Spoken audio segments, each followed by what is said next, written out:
a last memento, a newfound fear. Lunch cubes, oh my god, hello. I always find it scary when I talk to someone about personal stuff. Uh, like that. I feel like I would say the wrong thing and they would get upset with me. I changed my name, so I don't like my super old username. Okay, that's fair. I sit in the chair, bouncing my legs up and down into a state of anxiety. A restless night, I would definitely hate to add more of those to pile. But a lot of stuff is happening, stuff I can't even talk Well about. then, you definitely seem nervous. Is everything all right, Delta? What's bothering you? Just didn't get any sleep last night, that's I all. see. Bad dreams, perhaps? Those can easily get the better of us. A bit more to it. I nod, choosing to go along with the narrative he creates. Just remember that they aren't real. Easier said than done, but it's a good starting point. Yeah, many things are easier said than done. He scribbles down notes in my file. I wonder what he's saying about me in there. I'm sure he trained to discern when his patients are You lying. know, specters of the imagination can easily be our greatest foes. Not quite real enough for others to take notice, yet real enough to be all-consuming. True. Try not to let this get to your head, Delta. You've made remarkable progress since we first met. I bet. He continues to scribble notes. I appreciate the A lot validation. of people have a hard time adjusting to a new life. It's not exactly easy to leave everything behind, so I commend your resolve. Aww. We're getting commended. We're good boys. You know who's also a good boy? A Jupiter and Lunchbox. You're the bestest boys out there. I suppose he's seen this as an off day for me. Maybe it This is. reminds me of an interesting thought exercise. What is it? Have you ever noticed how we remember dreams backwards? That final moment upon waking is the one that sticks with us the most. Then we piece it together bit by bit, retracing our steps the other way. Alright. Fragments of lingering memories scattered about. Complete, yet not quite whole. Fragments, huh? That is how people describe the feeling of Komorebi. Their visions may be one moment, but they still carry memories. How old you are in your vision is almost as important as the vision itself. I love how Komorebi is incredibly yellow. Interesting. Imagine if your consciousness was thrust forward 30 years. You'd be a completely different person. The way you think and act. Kind of like how your bad dream affects the way you feel right now. Alright. But then, imagine that on repeat, almost every single day. You may never experience Komorebi, but this could help you understand it. True. And understanding it might help you relate with your friends a little bit more. That is also true. Wow. That's a good way of thinking about it. He gives me a wide smile, like he's super satisfied with his words. The thought of being lost in time scares me and makes me worry for my friends. Being forced into the future, being forced to carry years of false memories, it would really mess with your sense of past, present, and future. I suppose this is where I tell you that you might be cleared as a patient soon. So if there's any final advice I can give you, I feel obligated to do so. Alright.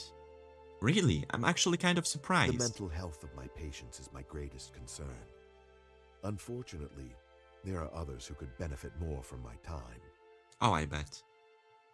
I can understand that, but suddenly I'm filled with sadness. This was an invaluable resource that I should be able to make use of. It's awful how I can't tell him what I'm really feeling, what I've really been doing. Same. Well, actually no, I actually had a therapist at one point, although that was for ADHD. It hurts that I might need to help. It hurts that I might need the help he no longer feels willing to offer. But the patient gift of useful advices during our final session is appreciated.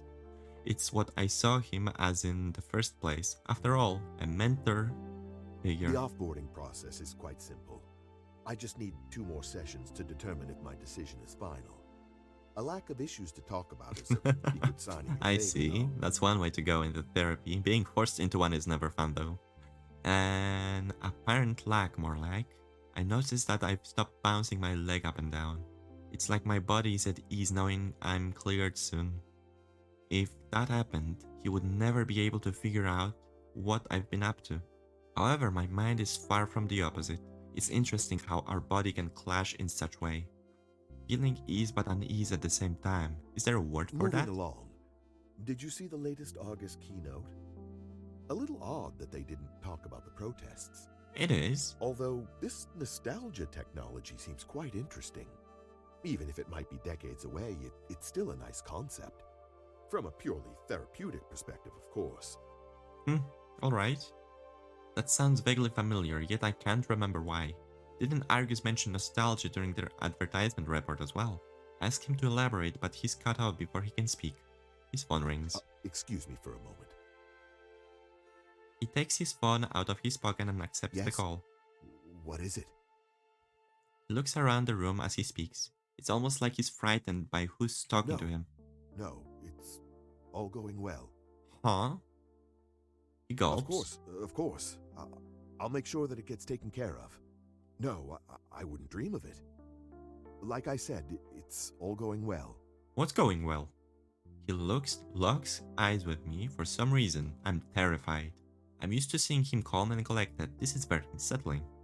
But he doesn't look away. It's almost like he's judging me. The 5th, you said? Very well. Huh? He breaks eye contact. I feel like I can breathe again. It's clear that his conversation is over as he nods once more. Our future. Your way. He hangs up and then smiles at me, a nervous Delta. smile. Do you mind if we pick this up tomorrow? I can pencil in another session. Something has come up. Huh? If it was about us, he would have thrown us out for a few seconds. That is true. I feel like I don't have to say it in that matter, so I nod. Thank you for being accommodating. I'll make sure that tomorrow goes a little better. Let's hope you get a good night's sleep, too. Will do. Without another word, he looks down at his phone and starts tapping away. I take that as a sign to leave and make my way towards the exit. I can't shake this feeling. This awful paranoia. But I promised I would pick up Dante's wallet at the Wayfarer. I have to follow through.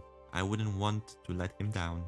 But returning to the scene of the crime, it's scary. Oh well, here goes nothing. Wow.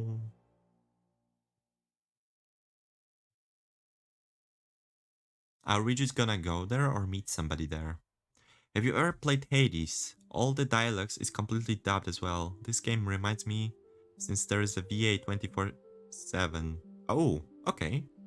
I never played Hades, but I planned on it. Nevertheless, the game was always too expensive for me and let's just say I never had a budget for it. I entered the Wayfarer, passing the outdated security scan with ease.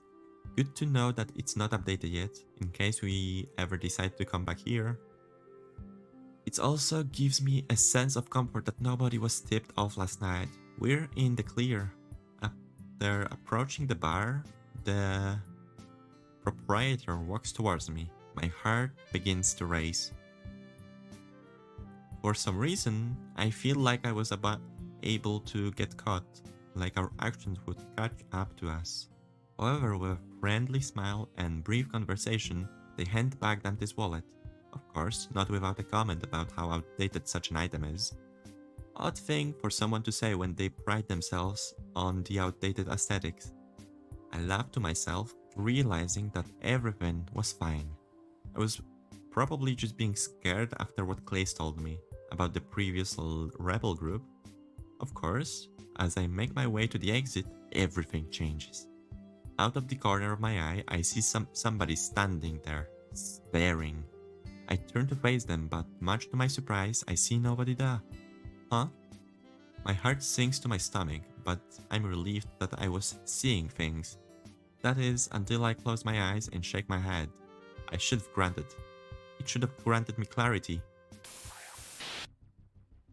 Ooh. Ugh, the glitches. Grr. But instead, I see them again. I look up in the fright and start to tremble. I know something. I know exactly what they are. They are an agent of Argus. We lock eyes. They give me a sinister smile.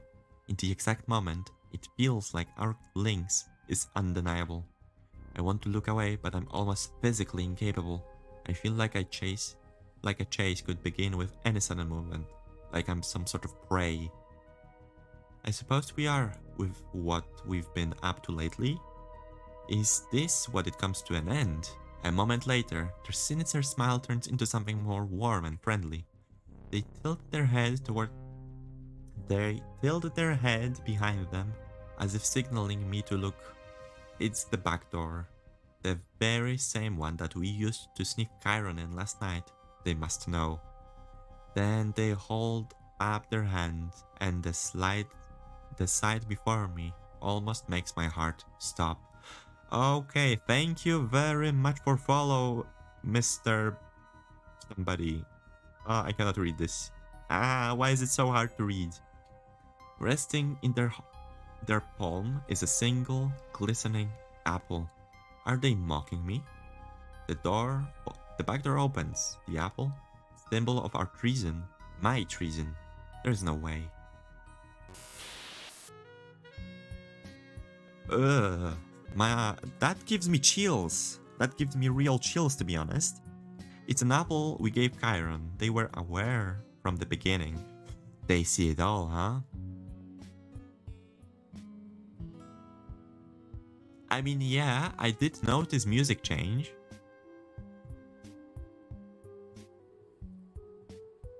Okay, I take that back. Holy hell, the music is so glitchy. Ugh. It is actually creepy. Just then, somebody bumps into me and I stumble back. They apologize and move on. But when I turn to look at the back door again, the agent is nowhere to be seen. A wave of relief crashes down upon me, but worry still lingers. I may be safe now, but the moment changed everything. Perhaps it was meant to be a portent, a warning not to continue, or perhaps the stress was getting to me, and it was simply my imagination. Either way, I take out my phone and text everybody. Meet me in the plane, immediately, all of you.